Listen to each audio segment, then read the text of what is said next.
Hey everyone, I want to take a moment to share how honored our team is to have received the top customer service award from exocad this year at Lab Day Chicago. It truly means the world to our elite team at Evolve. Every day we work to push the standard higher and guide our clients to success. A special thank you to exocad for the acknowledgement, and thank you to the dental community for your continued support as workflows evolve.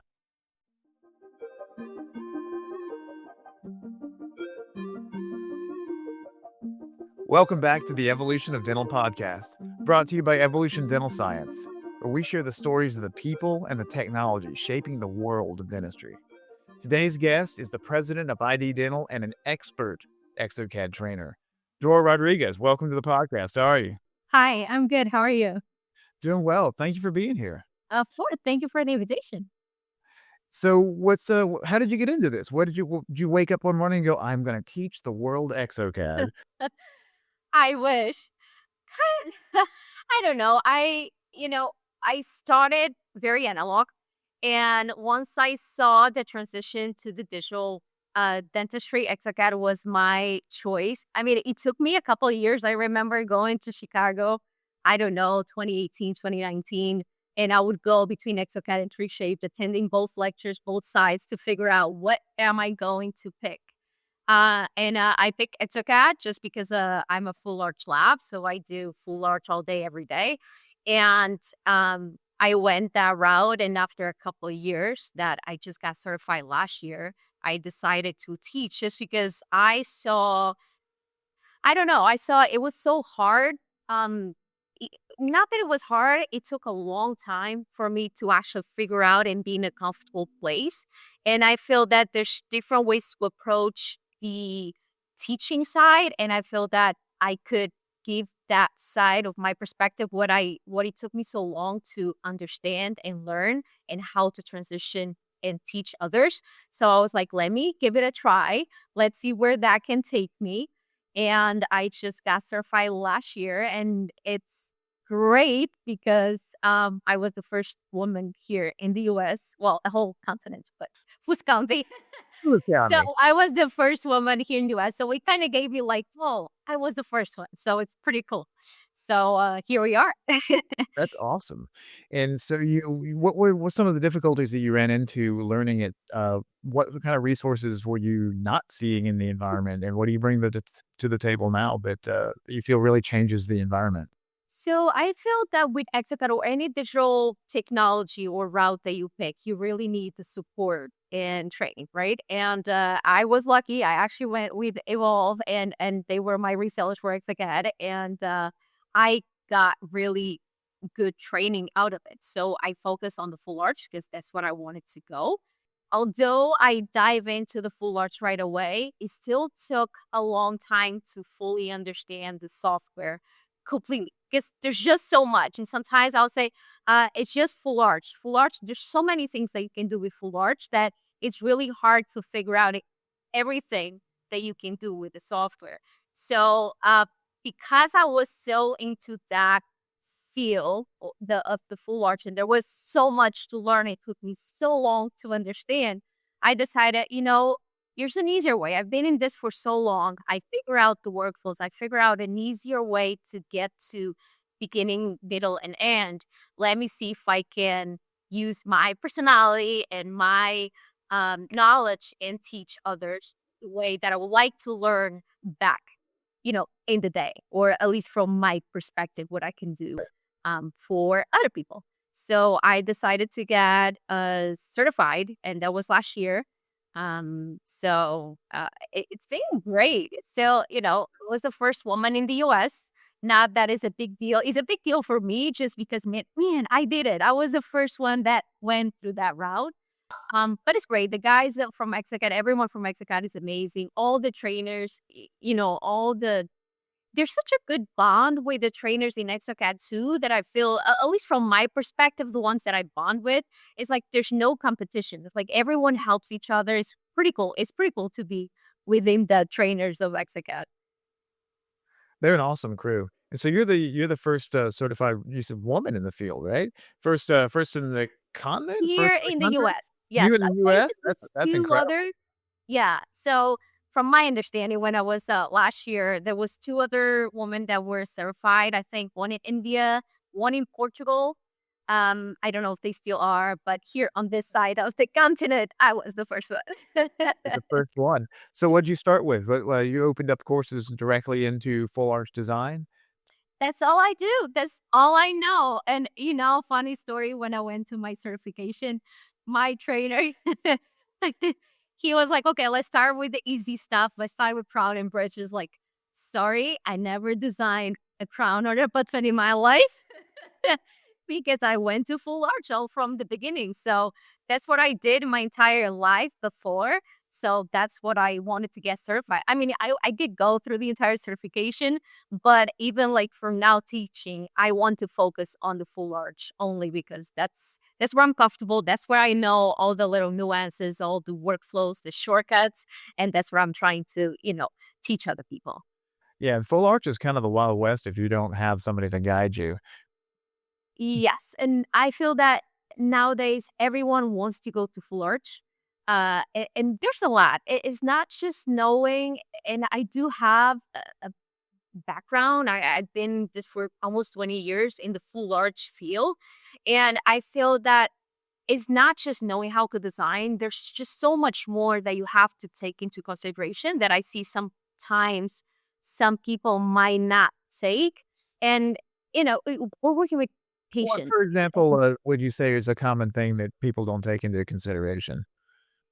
When you're planning for a full arch, you can't just extract the teeth from your scans and place them in there. You have to consider bone reduction. You have to consider the muscles, the anatomy of the patient. If they lost vertical, if the vertical is too open, there's just so much planning that has to go into the all on X on the full arch that a lot of people is not doing it. And I have some cases from doctors that we didn't start the case. Patient already has a temporary and they want me to do a final. And it's completely it's bad. There's not much room for you to make it better because the standards or like the protocols that you had to start with, they were not followed. So after the implants are placed and heal, like there's not much to do if the planning was done incorrectly. Just because full arch, it has to be all the planning has to be prosthetic driven, and it's not. A lot of times they don't take that planning into consideration at the beginning, and that's where it fails once you start going to the temporary to the final. And you see some not so great cases that you might be able to help somehow, but it's not the perfect outcome at the end. Sounds like you're saying that, if you don't plan, you're gonna plan to fail, and you really have to coordinate between the lab and the doctor as to what the final outcome and expectations are. Is that right? Yes, that is correct. And I feel that a lot of times, oh, don't worry, it's just a temporary. I put a lot of time in planning. I'm not even my lab, or we're a small lab, and focus on the the planning, focus on the outcome more than being fast and having a lot of surgeries to do or a lot of cases. If you do not go through the planning the right way, your temporary is based on the planning. So once you go to the final, there's not much more that you can do. You can change some tooth position and shapes and sort of those details, but in terms of a bigger picture of vertical dimension, bite, occlusion, the bone reduction, that I feel that is the most important thing, transitional lining, things like that, they might not be, if they're not evaluated at the time of surgery and not done properly, the temporary, it's a temporary, but at the final, there's not much more room for you to do to make things better. So in your experience, what's the first step for doctors who are just getting into full arch, who saw it online and they're like, "Wow, that's a great idea, and that's a lot of money, and maybe we should do that in my practice, but where do I get started?" They need to get some training because there are a lot of doctors that they figure it, I can place some implants and make it work.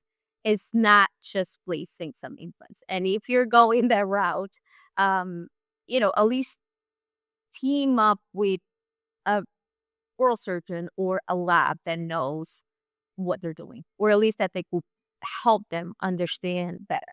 And I know from experience because I work with some oral surgeons that will bring their referrals. They're first timers. They never done an all on four and they have no idea what to do. But it's okay because I know the oral surgeon knows, so we can walk through the process with the restorative doctor, and then they understand what needs to be done. If you go blind and you're trying to do the surgery on your own and you're trying to figure out it, do everything in house or send it somewhere just because, the patient is going to suffer, and it's just not good, right? Yeah, no. Ultimately, you need the patient to get the Yes. best possible outcome for everybody involved. Yes. And so how's, teaching exocad influenced the way that you approach these cases, and how's that changed how you look at your own lab?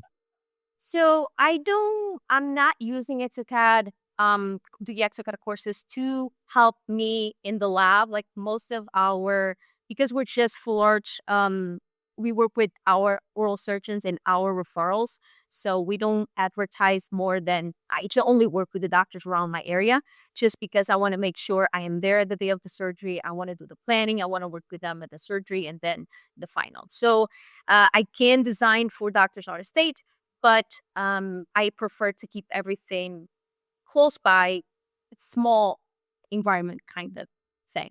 Yeah, like you were saying earlier, good planning leads to good results. Yes.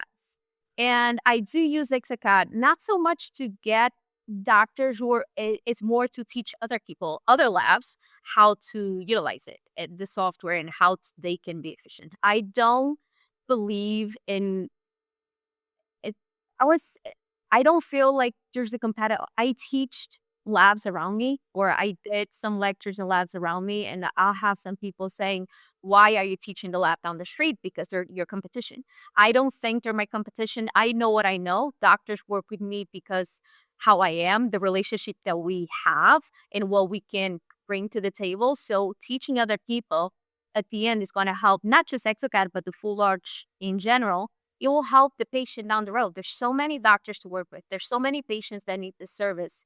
Why not be able to provide, a better understanding of the software, the workflow in general, so other people can utilize it and other patients can benefit from it. And I do talk a lot, patients a lot, because I did work with my dad. My dad had an all four double like last year, and it completely not that it completely changed because I already, I deal with patients for so many years and I see the before and the after. I see what they suffer and what they don't. But I never had such a close experience of what the patient goes through after the procedure. Before, the nerves, the excitement, I don't know what's going to happen, and then the after, the recovery and everything. I went through that with my dad, and everything was great, but he gave me a different perspective of I knew where to take him. I knew who was good to work on him. There's some other patients that don't know, and I wouldn't, it's just hard to think that patients can go through that phase of I spent all this money and the outcome was not. We don't know where it's going, and hopefully it ends up well. How's that influenced how you approach these cases? Have you changed anything since going through that process with your dad? No, I did not change much, but there are other things like little details that I look into my designs and my conversions and the process just because I got that perspective. I remember one time he was on the temporary and he would say, like, this hurts. Something hurts here. It's like, there's nothing there. Everything is smooth. There's nothing.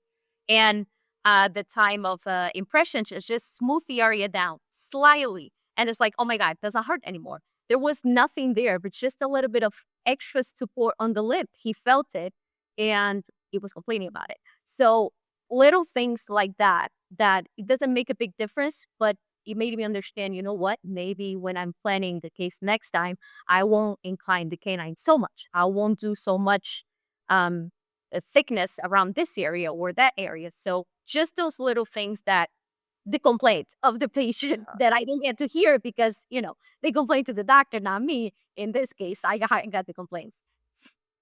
Absolutely, and the doctor may take those complaints and not necessarily share with the lab, Yeah, which is no, always another, I mean, pardon the pun, pain point between the 2. yeah, So and like you said, it's a small detail, but it mattered to him, yeah, which means it ultimately matters in the final results.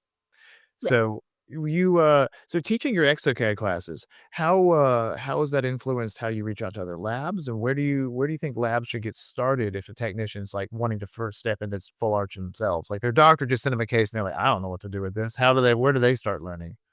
So, for other, I mean, I know their labs want to get better at designing and production. I don't prefer. I have a very small presence on social media. I'm horrible at social media.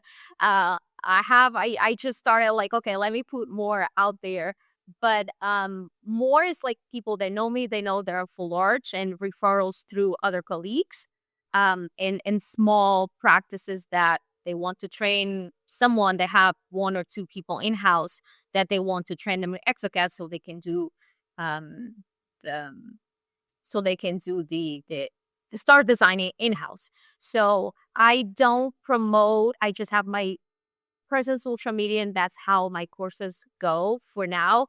I do have some lectures that dive into more. Like last year, I was invited to go to Mexico to a big conference, Digital Days, and they tied to a course, a 2-day course that had 30 plus people. People wasn't like on waiting list, and we're planning on going back this year, maybe 2 different locations in Mexico to do it again, just because of the promotion that they did. So me, I'm horrible doing my own. But yes, no, this year I have 3 lectures, and one's going to be overall full arch with GC America, and the other one will be with Sun. Is going to be actually live design and all the versatility of exocad details and like those foundations that you should have to be more efficient with your design. And then the other one is going to be with exocad also for the new split bar workflow that just became available with version 3.3. Yeah, that split bar for that is an awesome feature. How's that changed how you work with Yes. exocad? Is that something you've incorporated into your classes? Yes, and in my workflow as well. So we were using Blender. We still use Blender, but any PMMA titanium part that we do exocad now because the efficiency is just so streamlined. And that's the thing. If you know exactly how to set up your case properly, you can go from the scans to design for a trying and then split the bar to a final. If you're not sure how to set up the case and you might end up doing, redoing, and redesigning 2, 3 times. And that's what I try to bring to the teaching side is that you don't have to redesign 3 times because that's what I did back then. Like you learn one way, this is how you design a temporary. This is how you design a bar. This is how you design a final. But there's a way to combine them all and just decide once and just go back and forth and, going around the software to make it work so you don't have to spend so much time. So that's what I'm trying to focus on is not being fast setting teeth, is knowing the software enough to only design once because you know what to do back and forth. Yeah, keep it in no, it makes perfect sense to me. I fluently speak exocad, full disclosure. So for those who don't, like, what are some of the things that you've seen change in the last couple of versions? Like, what's come out with the new 3.3 that launched, this past November that you're super excited about? You mentioned the split bar, and people who don't do full arch or who are not very familiar with the newer versions of exocad may not be familiar with the idea of what even is a split bar. Can you speak to that a little bit? Yes. So my favorite feature is not 3.3. The best feature that I think exocad came up with that is like amazing is being able to save your tooth positions because just that you can design a denture for conversion, you can design a prototype, you can design a final, and your setup is done. You don't have to change a thing unless you have to. And that gives you the opportunity also to not saving those tooth positions for that case, but for any case that you want down the road if it's pretty much the similar mold. So you can, with exocad libraries, you can design a couple of cases, design 5, 10 cases, spend some time really nice setting it up in inclusion, double upper and lower, and save them. And any case that you have, you need to be very quick. You can just grab them somewhere that you saved, import them, and away you go. That is the favorite of the favorite features that it's amazing because the speed of efficiency with full arch is there, saving the tooth molds. The split bar workflow is the new feature on 3.3, and it's great because again, you can start for designing your try-in, stop there, print or mill your try-in, have the patient wear that try-in or prototype 2, 3, 4 weeks. And then if everything is good, you go back to the same scene, to the same project, and you just split the file and move along to your final restoration. So it's efficiency. Again, because before, if you needed to design a bar, you had to go to other softwares or you had to go again to exocad, but open a new file, redesign, import all the scans, design a bar, save it, bring it back to the other scan, to the other project. So now it's efficiency. Everything is in the same scene, the same project, and you can just go straight beginning to end to a bar or just stop halfway, print a trying or whatever prototype, and then come back to the same to the same step and then proceed. So I feel that is great because of the efficiency. We were able to do bars before. It's just you had to go back and forth and go through different workflows that now you don't have to. Yeah, that it was more of a workaround. Like, you could do a bar, you could do a full arch, but doing them together was not quite so easy. Now it's almost unbelievably easy because it's made bar design so simple, and you don't have to worry about where your bar construction is going to be because it's incorporated directly into and related directly to your final. Just so cool. One of the things I really like about the new features with the 3.3 is the symmetrical tooth positioning that they have as well. And, the additional freeforming in tooth positioning where you can one-to-one match. Has that influenced the way you do full arch at all? Not really, because the full arch is like your work with all the teeth, right? I see like the symmetry and the mirroring teeth is good for crown and bridge and like Mhm. short spans of designing. For the full arch is we're working on all the teeth at the same time. So and a lot of times we don't nothing is symmetrical in the face, right? So you might go through symmetry, try to position the same. Um you might try to position all the same arch of occlusion, but we're not symmetrical. So there's always like some changes they do. So I don't use much the symmetry. It's great. It's cool. What I like about the the new um the new features is actually the bridge gap because Yeah, yeah. before it was really hard to bridge. 'Cause the bridge gap is something that even a lot of non-dental CAD softwares can't do, which Yeah, is it's before pretty better. Yeah, go ahead. So, please tell us about the bridge gap because that yeah, is an no, awesome the feature. the bridge gap before, like, you can open holes, you can close holes, but every time there's something open that you wanted to extend, you would not be able to. So you would have to go to a third party, to another software and bridge, extend the borders if you want to, and then import the scans back again. So now with the bridge gap, you just select the area and it closes it on its own. So it's pretty cool because you don't have to go back and forth between different It's softwares. yeah, it's That is so helpful for all sorts of and we things. all know we don't get great scans all the time. So, we do need that function. Absolutely, and for those who aren't totally clear on that, like, it means that if you have a hole that has an opening on one end, so more like a U shape than a perfect circle, you can still close that hole with the bridge gap as well as extend the scan data. Because especially things like full arch or even dentures, where it's very difficult to scan toward the edge of where you would have a border, and sometimes you just need that extra wiggle room. I mean, in the past, what we would do at Evolve is we would actually save a Making 3D mod printed model exactly, and then try to bring that back in as yeah, your scan. And now we don't have to jump through that hoop as well again. It's yeah, we'll straight have incorporated into the work. yeah, we were doing that too. Just bring it through the model, design, extend the borders, and then save, resave, readapt, reposition. It's less clicks. It's not that it's very difficult to do. Again, once you know the workarounds, but it's just less clicks. It makes you more efficient because instead of doing 4 or 5 different steps, you can just now go to that option and bridge the gap and proceed. It's so cool. So how's that, and you've incorporated that in your lab, obviously, with the full arch design. You've incorporated, I'm guessing, based on some of the things you said, a lot of 3D printing, is that right? Yes. Yeah, I am fully digital now. I mean, we still do for the full arch, we still do convergence, immediate loads in the patients in the office the same day. We have all the technology. We have photogrammetry. I got my photogrammetry scanner back in 2020. So I'm now, well, nowadays there's so many systems that you can use. Back then, 5 years ago, there was like two cameras in the market. So at the beginning, I kind of fought a little bit of digital because I was afraid I was going to take my business away. I was fully analog for so many years, and I was working for a lab before I decided to venture on my own. And when I left, I thought, I'm amazing. I'm really good at what I do, completely analog. I'm super fast. I'm going to do great.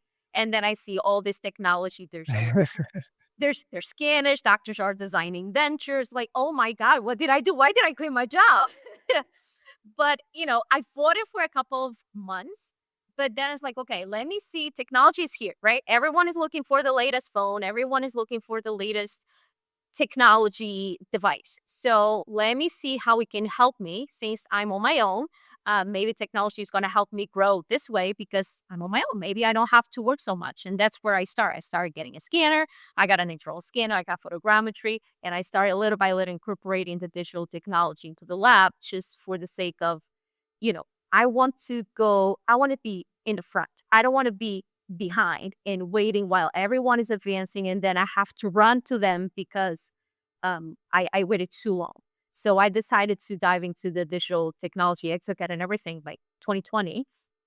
And I start incorporating all that. So I'm able to offer digital services not only for design to accounts out of state, but also when I go to surgeries, we can do either the conversion the same day or we can do digital workflow that we deliver. We just take all the scans with all the technology that we provide that we bring to the office and deliver for the next day. And the really big difference is if I work with accounts that are like an hour and a half away from the lab and they don't have a 3D printer or anything in the office, it makes it really hard to, get all the scans back to the office, do everything, redesign, print here, and then send it back. Patient waits a long time.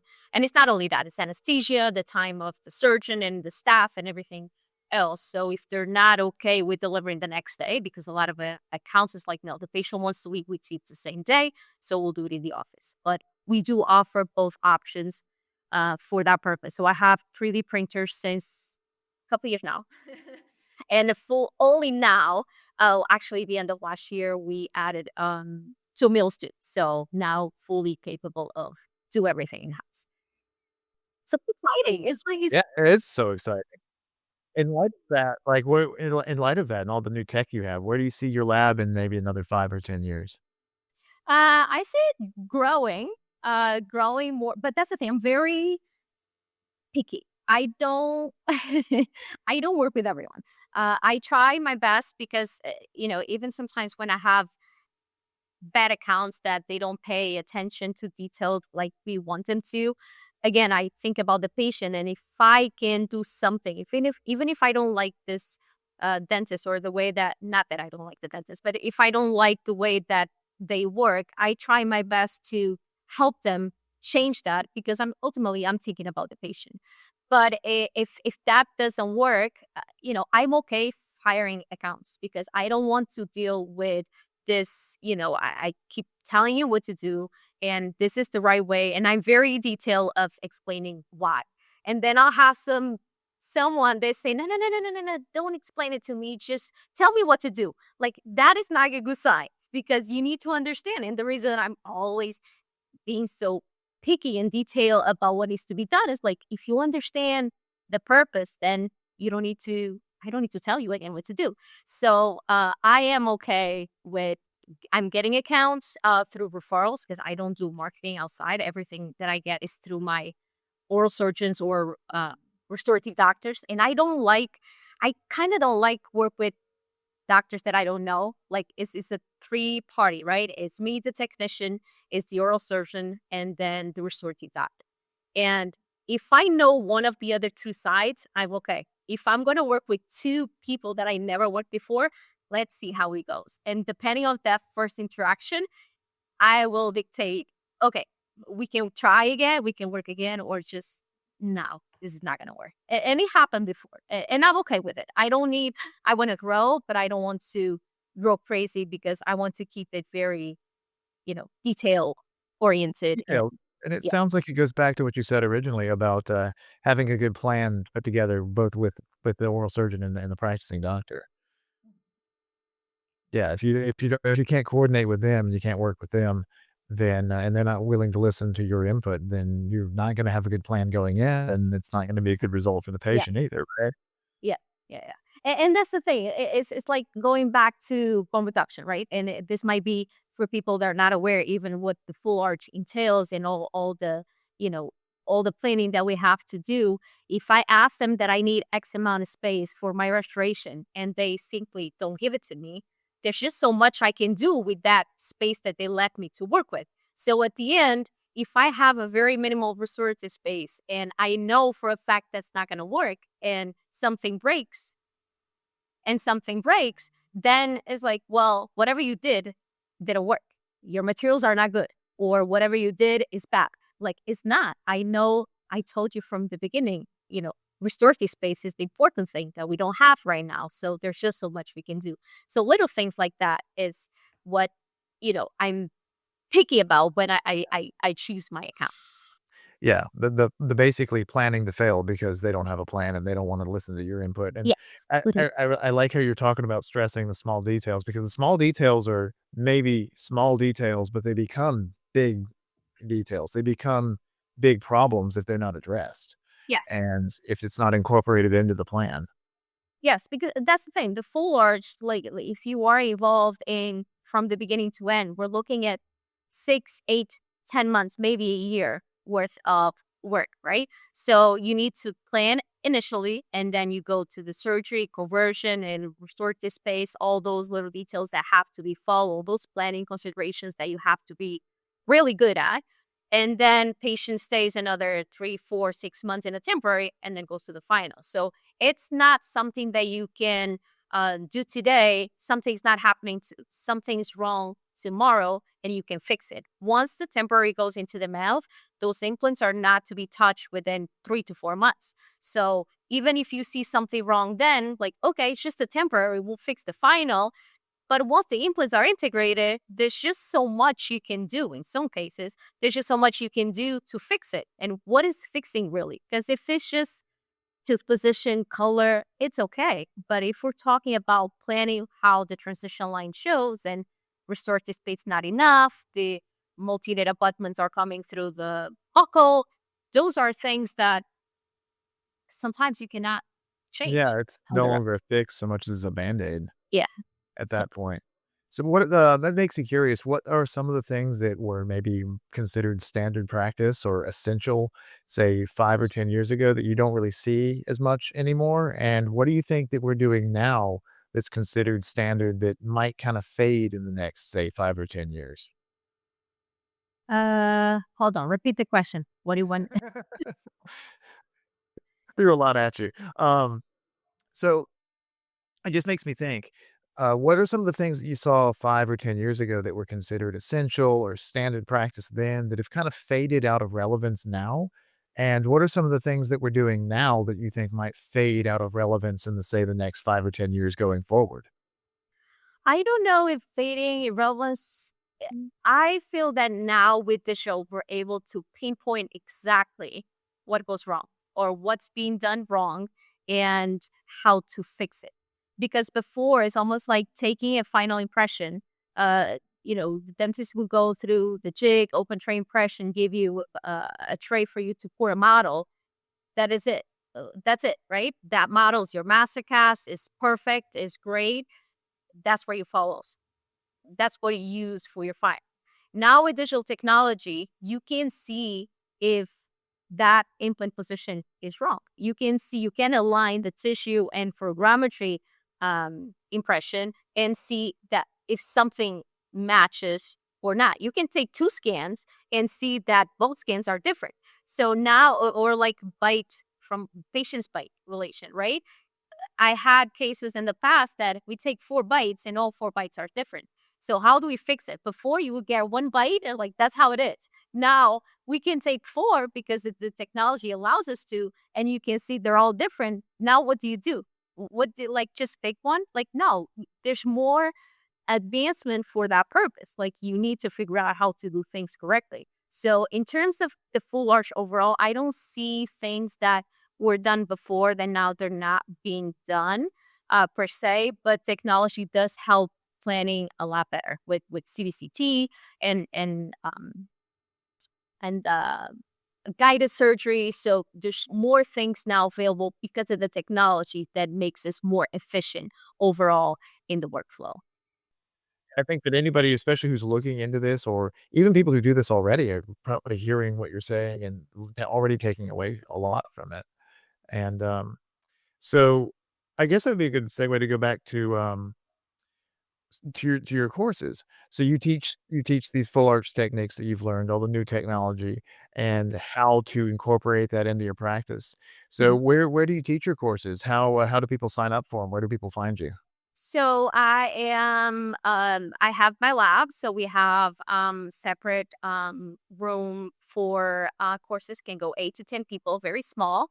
And then I have some courses that I can go to in office. I get some requests to go either to teach other labs where they have like 2, 3, 5 technicians, just to streamline the workflow, or in-house technicians for like a specific doctor or full arch um, clinic.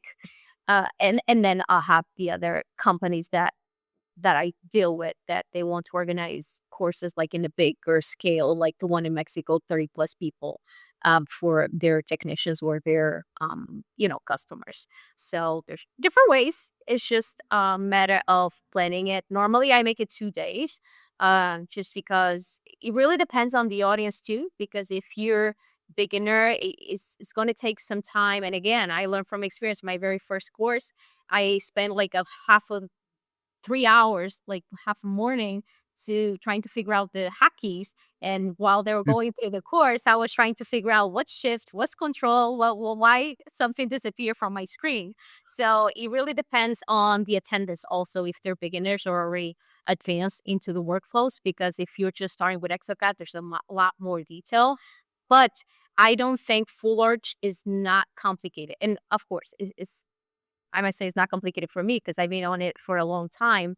But once you know exactly what the software does, you don't really need, and there's a slide that I use on my presentations, courses, and everything, that you can get to just starting your order form. You can pick like 8 different ways. You can do a full arch in 8 different order forms when you start design.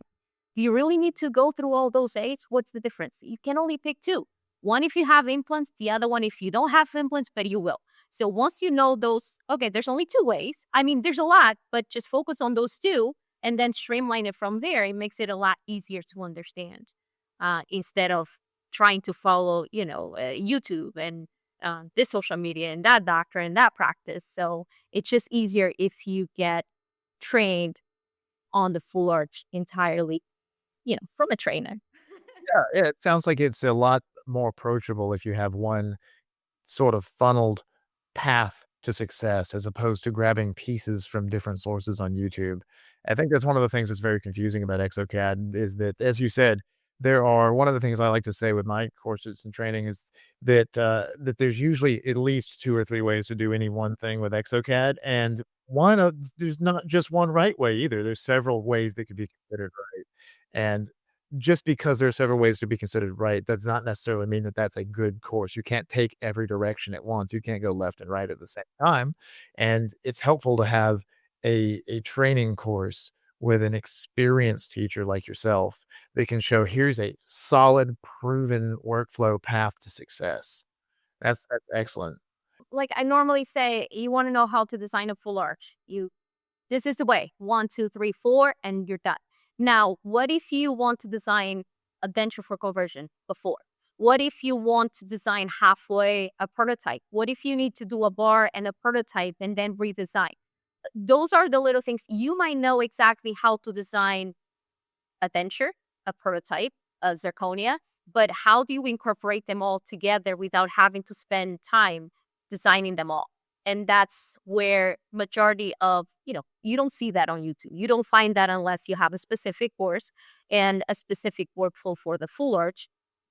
When you're doing those cases for so long and every day, you find those workflows, you find the efficiency on the workflow to make it work so you don't have to do things over and over again.